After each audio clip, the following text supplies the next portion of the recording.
This video was sponsored by Skillshare, an online learning community for creators with over 30,000 classes on pretty much anything you'd want to get better at. It's curated specifically for learning, meaning there's no ads and they're always launching new premium classes, so you can stay focused on wherever your creativity takes you. I personally messed around with it for the promo they gave me, and they had a great course by this DJ named King Author on audio mixing and mastering, which had some indispensable tips on there on how to punch up the depth of your sound. As well, if you're looking for help on writing songs, there's courses on that too. In fact, I was pleasantly surprised to see the incredible indie artist and friend of the Going Off podcast, Samus, has a hip-hop writing course on there. It focuses on the intricacies of how to structure a rap verse. From word placement in the writing process to your cadence in the booth, she lays out extremely helpful fundamentals for anyone trying to enhance their skills as a wordsmith. So yeah, if you're down for that, the first 1,000 people to click the link in the description will get a free trial of Skillshare Premium. Plus, it's less than $10 a month with an annual subscription, so if that interests you, check out the link in the description.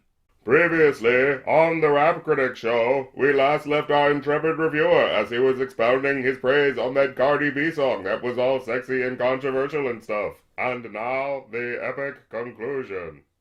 So, I try to limit these lists to one song per artist.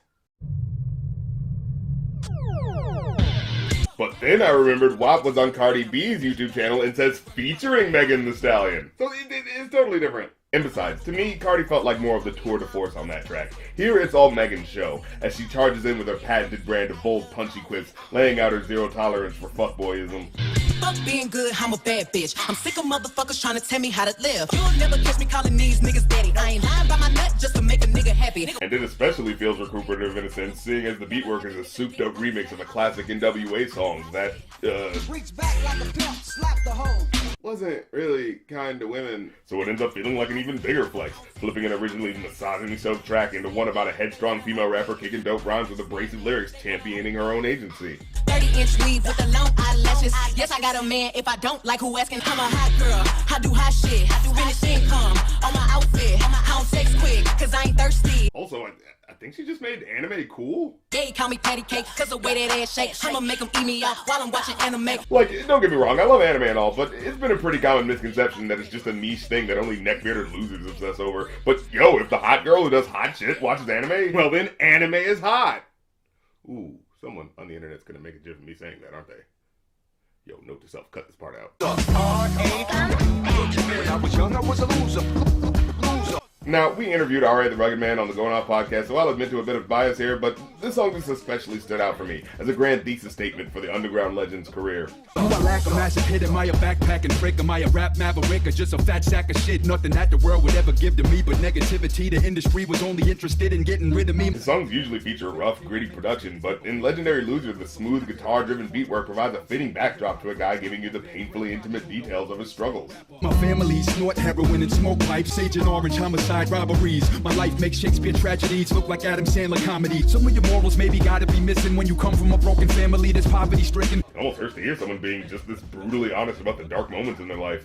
My career fell apart, taught me how to be humble. Watch the $1.8 million deal crumble. But then, in an unexpected twist, he flips the track into something positive. World renowned, pounding pussy by the pound. After all that, and you're still rapping about pussy. Alright, here's a little knowledge that I give to the youth. When your dreams seem impossible, it's not, I'm the proof. And because he makes the story of his struggle so tangibly real without sacrificing his body's sense of humor, it bucks the typical cheesy after-school special feel songs like this normally have, and instead comes off like a genuine life-affirming moment when he comes around with the ultimate moral. I'm over emotional, broken, hopeless, and done. In the mirror, suicidal and holding and loaded. Now snap out of it, don't let them win, I shall overcome. So I turned it all around and nobody can stop the rise. I make the songs I want to make and I don't ever compromise. It's a brilliant track that repurposes his penchant for self-deprecating rhymes with an optimistic bent about how persevering through adversity is really worth it. The setup and subversion somehow making it hit that much harder as a genuine message. I lived the life I wanted, I kept pursuing my passion. They called me a no career having loser has been. And after all the motherfucking bullshit I've been through, if a scumbag like me could do it, then so could you. Okay, so as it usually gets with these lists, the next one's gonna get a little bit more serious. See, it's about a relative of the rapper who died, but it doesn't go the way you think it would. Lately, I've been in my feelings like a hoe. I ain't been really having hope because I've been missing my bro. I was at the pose in a Gucci peacoat trying to tell all y'all bitch ass niggas come vote, damn bro. Like, whoa, wow, that's a weird confluence of emotional information to process.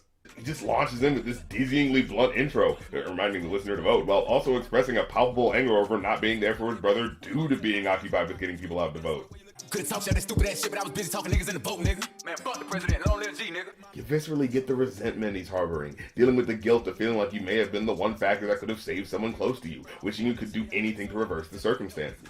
Looking at my nephew and he thinks that he breathe, but his daddy took his life and we can't get it back. Damn nigga, before I let you do that, would've killed 100 niggas, where the fuck 100 niggas at? And Each lyric is packed with emotion, foregoing the type of reverential but detached tone people usually go for with tribute songs, and instead treating it as if he's actually still talking to his brother, with the same level of informal vulnerability he approached him with in life. damn bro, you weren't the only one that felt alone. I be feeling lonely too, I probably say it in song. Told me back then that you weren't scared to die, you told me you already seen it. I was 10 years old, nigga, when I was 10, you and Ree was trying to make me be a good boy, I was trying to be my big bro, nigga. In fact, he even literally talks to him over the track at one point, breaking the form of the song as he responds to a sample clip of one of his brother's final voice messages to him. Love you too, bro. I ain't never see you in a position that you in today as a grown-ass man, as an individual, as you feel who you are. I ain't no better than you. It's an arresting song, and the baby deserves props for bearing his soul with this level of blistering honesty. It's not something you come across often. Now here's a collab I bet you didn't see coming. Run the Jewels, Zach De La Rocha from Rage Against the Machine, and Pharrell goddamn Williams. Yeah, that Pharrell Williams, the mainstream hit-making darling since the late 90s and children's movie franchise composer. Yet that guy was somehow wrangled in on a track with another beloved 90s icon on a very different side of the music world. But somehow Run the Jewels got them together for one of the most explosive tracks of any of their careers, mixing earwormy songwriting and Zach's powerful way with words for a brain-meltingly awesome collaboration. Mastered economics, cause you took yourself from squalor.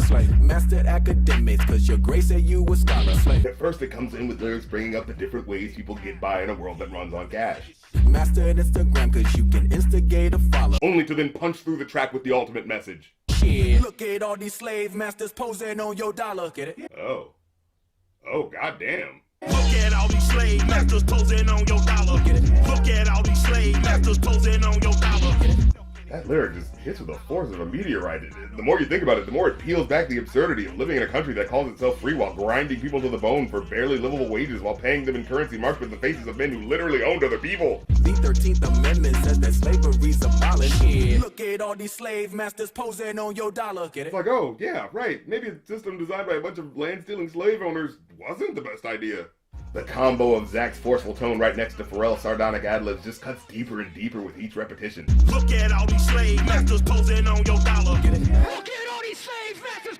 Pushing the blatant reality of the statement in your face as if the intensity of the delivery alone might be forceful enough to break the spell money has on our world. The song could have honestly ended with that line by itself and it would have made the point pretty damn succinctly, but it just keeps digging in, throwing all the glaringly obvious hypocrisies and clear signs of systemic corruption in your face. I might slice some fine. You believe corporations running marijuana? He brings up how desperate times in the past made him have to turn to shady drug deals that could have led to dangerous situations or possibly some long jail time, yet pointing out the bizarre inequality that allows millionaire venture capitalist businesses to sell the exact same plant that others are continuing to rot in jail for. Which, hey, you should have thought about desperately trying to escape poverty by selling weed after it was legal. I mean, come on, that's just poor planning on your part. Just stuck here sitting with murderous choco cops still learning 11. The song just thrashes through all these different social issues while shining a light on how they're all tangled up together. Funny how some say money don't matter. Try to sell packets, supposed to get food, get killed. It's not an anomaly. Hey, it's just money. Also, it becomes even more eye-opening when you process just how true the more alarming lyrics of the song are. And your country again ran by a casino owner. Pedophile sponsor all these fucking racist bastards. Like, in the 90s, that would have felt a little like he was being purposely hyperbolic. But in an age where the exploits of rich monsters like Jeffrey Epstein and the clientele he kept have become common knowledge, he ain't exactly stretching the truth. Even he wonders if he might be saying a little too much real shit. And I told you once before that you should kill your master. Now that's the line that's probably gonna get my ass like assassin. It's a harrowing soundtrack for the dark times we're living through, an impassioned plea from the artist meant to shock your brain into questioning the powers that be. And it would have been my number one, had it not been for the song that I did pick, which I personally believe ended up functioning as a clarion call for bringing the issues BLM activists have been rallying against more into the mainstream. Minneapolis escalated as demonstrators were lashed by... Now, of course, I already reviewed this song, but man, its praises really bear repeating, just from how it captured the fear and righteous anger of the black consciousness in 2020 in such a concrete way. Stay in the mirror whenever you drive. Overprotect, go crazy for mine. You gotta pay attention to the signs. Those swords and handcuffs and arrest us. Why they go home at night, that shit messed up. Knowing we need to help, they neglect us. One of them who gon' make them respect us. And I bring all this praise down on the song as someone who absolutely was not checking for Lil Baby's music before. Like, I can't stress enough how generic and unremarkable this guy sounds on virtually every other song he's made. Normally when I hear one of his tracks, my eyes just glaze over. There's just no engaging personality or unique flair that makes him stand out. I even actively wanted to give the rest of his music another chance after hearing Bigger Picture to see if maybe I was missing something, but nah, false alarm. It's mostly your typical run-of-the-mill modern trap song with a garbled delivery further obfuscated by unnecessary auto-tune robot noises. It's like trying to parse through a coded transmission, but instead of revealing an important secret, it's usually just about how much money he spent on a car that day. But on this track, he speaks with clarity, and almost every line is saying something poignant that you want to listen to. So it's only right that I get in the streets. Much for a reason, I just OGP. A track from a guy like this could have easily come off as clout-chasing and disingenuous, but nah, it rings true here, as his indignation, his kinship with those fighting for their rights is infused in every word he says. Our people died for us to be free. Fuck do you mean? This was a dream. Now we got the power that we need to have. They don't want us with it, and that's why they mad. It just goes to show how much heart and intention can make a difference. As you can tell, he put in the kind of emotional investment and care into a track that undoubtedly should earn him a spot on anyone's year-end list. Well, that's the episode. Leave a like if you like, because it helps, comment if you have something to say, because it helps even more, and hit the subscribe button and the bell, because it helps the most. And if you want to support the show, make song, movie, or album requests, or join my Patreon on Discord, all those links are in the link tree below. So check all that fun stuff out, and I'll catch you next time. Peace.